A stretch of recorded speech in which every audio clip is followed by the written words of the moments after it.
মারহাবা, most welcome, আমার ঘরে তোমারে স্বাগতম। হালিমা ঘরে ঢুকলেন।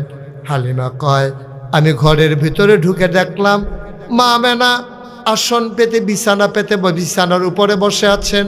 কুলের ভিতরে ছোট্ট শিশু মোহাম্মদ ঘুমায়। আর এইরকম একটা সাদা রুমাল, রুমালটা দিয়া বাচ্চার মুখটা এমন করে ঢাকা। সুবহানাল্লাহ কয় না?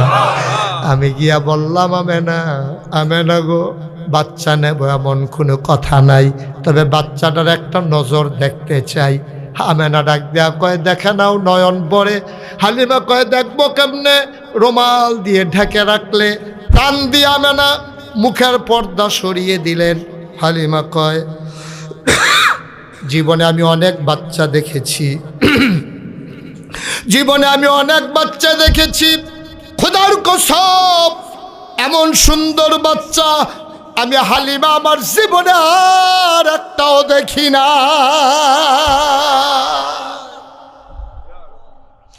মুফাসসিরিনে কেরাম, মুহাদ্দিসিনে আযম, মুফতিয়ানে কেরাম সবাই মিলে কয়, হালিমা কথা বলতে সাবধানে বইল।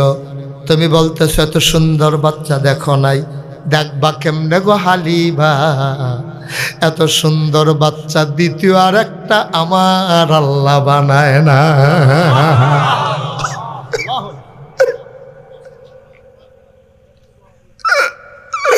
দেখবা কেমনে, কেমনে দেখবা?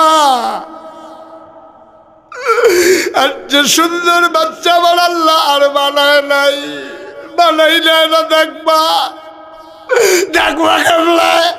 এত সুন্দর বাচ্চা কই পাইবা? আবার হালিমা কয়, আমি নিষ্পলক নয়নে তাকিয়েছি বাচ্চাটার দিকে। এত সুন্দর মানুষ হয়, সে নাক ডেকে ঘুমায় ছোট বাচ্চা। আমার মন চাইল আমি তো তারে দেখতেছি, তে তো আমারে দেখে না, যদি চোখ খুলে একটু তাকাইতো। খোদার কসম আমি কাউরে কিচ্ছু বলি নাই, যেই শুধু চিন্তা করেছি চোখ খুলে তাকাইলে সে আমারে দেখতো। খোদার কসম হঠাৎ করে দেখলাম তার চোখের পাতাটা টিপ টিপ করে নড়তেছে। আমার মনে হইল চোখের পাতা তো নয়, ফুটন্ত গোলাপের গোলাপি রঙের দুইটা পাপড়ি মৃদু মন্দ বাতাসে যেন দোল খাইতেছে।